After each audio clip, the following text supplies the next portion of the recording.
Hi guys, আমার mini ব্লগে সবাইকে ওয়েলকাম। আজকে করতে চলেছি ফ্রাইড রাইস ঘরোয়া পদ্ধতিতে পুরো। প্রথমে যে যেমন পরিমাণ চালটা নেবে, আমি তো এখানে 1 কেজি চাল। তো চালটাকে তারপর ভালো করে ক্লিন করে নিতে হবে। যতক্ষণ না পর্যন্ত জলটা সাদা হচ্ছে ততক্ষণ পর্যন্ত চালটা ক্লিন করে নিতে হবে।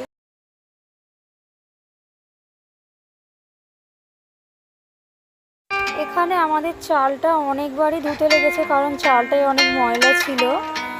তো ধুতে ধুতে চালটা পুরোপুরি ক্লিন হলো। তারপর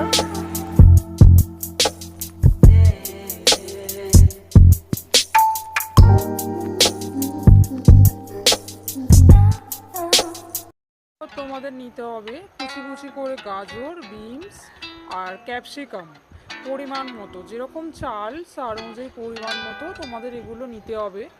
তারপরে আছে এলাচ, তেজপাতা, ঘি, লবঙ্গ, এই সব নিতে হবে।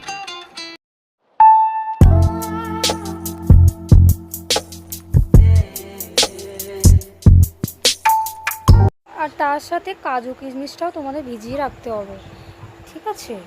তো তারপরে এখানে একটা সুরভি ঘি নেওয়া হয়েছে দেওয়ার জন্য।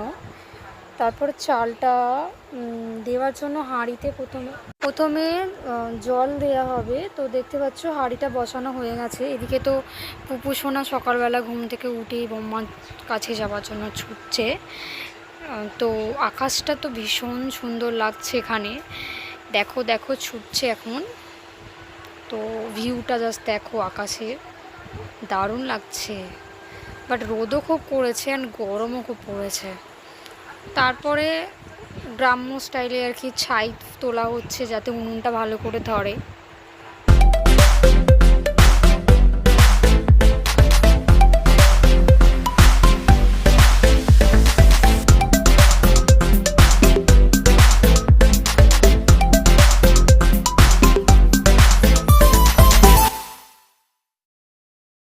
এখানে তো উনুনটা ধরানো হচ্ছে। আর একটা কথা, যে যেরকম চাল অনুযায়ী হাঁড়িটা নেবে। তো এখানে 1 কেজি চালের রান্না হচ্ছে, ভাতটা হবে বলে তো হাঁড়িটা বড় দেখেই নেওয়া হয়েছে। তো জলটা এরপর দেওয়া হবে, জলটা ফুটে গেলে চালটা তুলে দেওয়া হবে। তো চালটা এখন জলে ভেজানোই আছে যাতে আরও ভালো করে সেদ্ধটা হয়।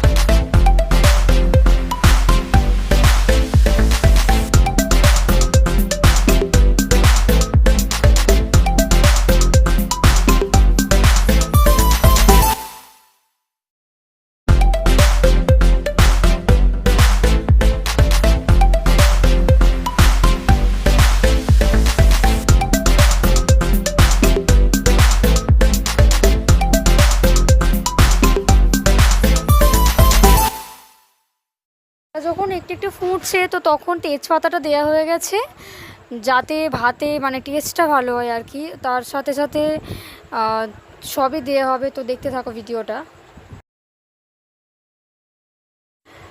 তো তেল দেওয়া হচ্ছে পরিমাণ মতো, যেরকম তারা জল দেবে চাল অনুযায়ী তেলটা তোমরা দেবে। তারপরে পরিমাণ মতো নুন দেওয়া হবে। এখানে প্রথমে তেলটা দেওয়া হলো, তো তারপর নুনটা এবার দেওয়া হচ্ছে পরিমাণ মতো। নুনটা একটু বেশি করে দেবে, কারণ চালে যখন ফ্যানটা জ্বলাবে তখন নুনটা বেরিয়ে যাবে। তো নুনটা কম হতে পারে। তো তারপর নুনটা দেওয়ার পর জলটা যখন ফুটন্ত অবস্থায় মানে পুরো ফুটছে, তো তখন চাল ফুটন্ত জলে চালটা তুলে দেওয়া হবে।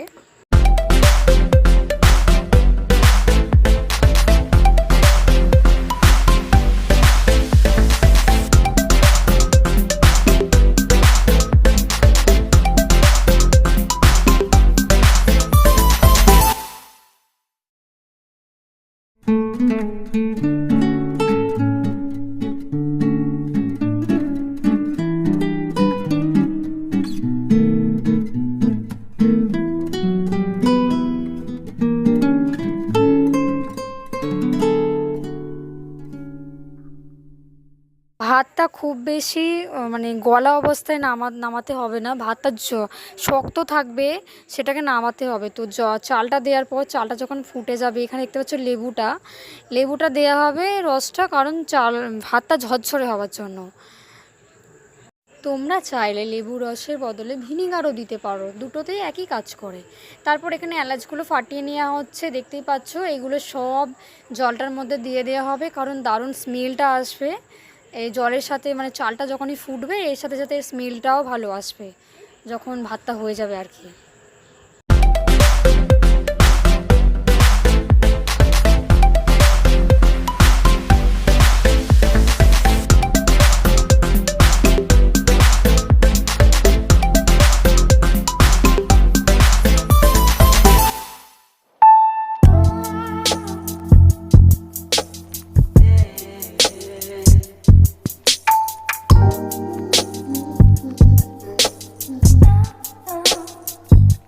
ভাতটা রেডি হয়ে গেছে। তো প্রথমে তোমরা গাজরটাকে ভালো করে ভেজে নেবে, তো তারপর তোমরা ওই ক্যাপসিকামটাকে ভালো করে ভেজে নেবে পরিমাণ মতো তেল দিয়ে, যতটা লাগে আর কি, যেরকম সবজি যতটা পরিমাণ আছে।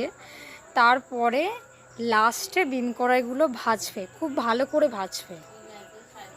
পরিমাণ মতন ঘিটা দিয়ে দেবে, কারণ ঘিটা এখন দিলে কী হবে, সবজিগুলোতে ভালো টেস্টটা হবে আর কি।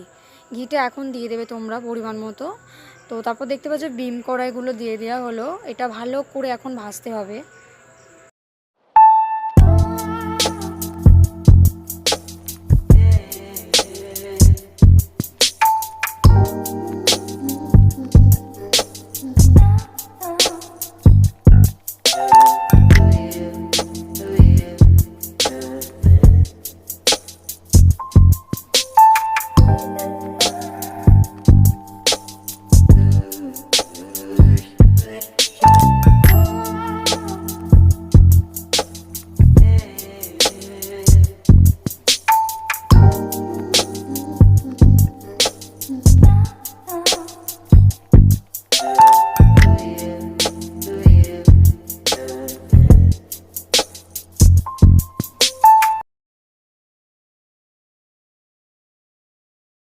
দেখতেই পাচ্ছ সবজিগুলোকে ভালো করে ভেজে নেওয়া হচ্ছে, মানে ভাতের সাথে যখন মিক্সড করবে যাতে ভালো করে মিক্সডটা হয়, খুব ভালো করে সবজিগুলোকে ভেজে নিতে হবে।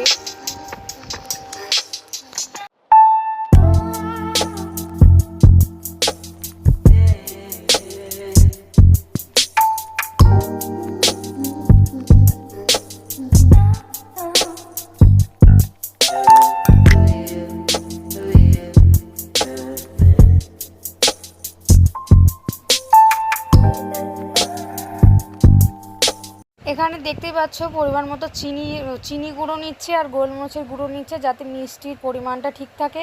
তোমাদের যেরকম সবজি সেই পরিমাণ 2, 3, 4 চামচ বা তার বেশি চিনি গুঁড়োটা নিতে পারো। আর গোলমরিচের গুঁড়োটাও নর্মালি পরিমাণ অনুযায়ী নিতে হবে। মিনিমাম এখানে আমরা 2 চামচ নিয়েছিলাম। তো সেটাকে ভালো করে সবজির সাথে মিক্সড করা হচ্ছে।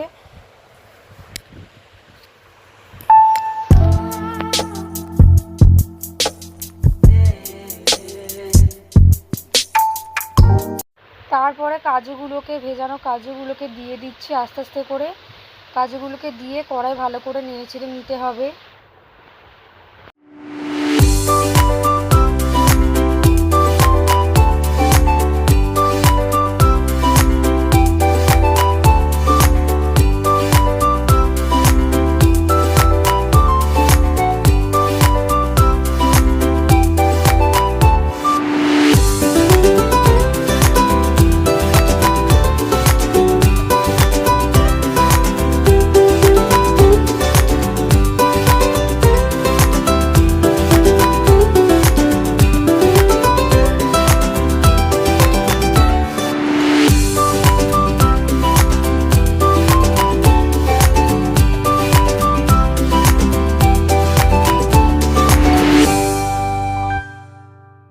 দারুণ একটা কালার চলে এসে সবজির। এরপরে ভাতটাকে ঠান্ডা করতে দেওয়া হয়েছিল যাতে ভাতটা জুড়ো জুড়ো হয়। তো ভাতটা দেখতেই পাচ্ছ, ভাতটা ভালো করে নাড়িয়ে নেওয়া হচ্ছে যাতে তলাতে বসে না যায়। এরপর সবজিগুলোকে ওর সাথে মিক্সড করে দেওয়া হয়েছে। তো দেন মিক্সড করে ভালো করে নাড়িয়ে নেওয়া হচ্ছে যাতে পুরো সবজিটা ভাতের সাথে হয়। পুরো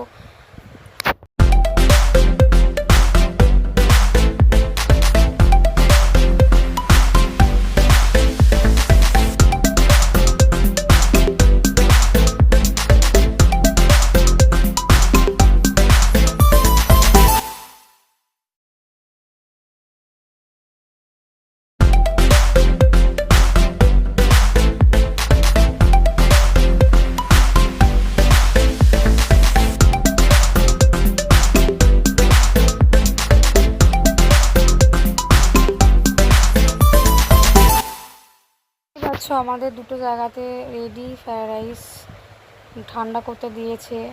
তো আমার চ্যানেলে ভালো লাগলে চ্যানেলটা সাবস্ক্রাইব করে দিও।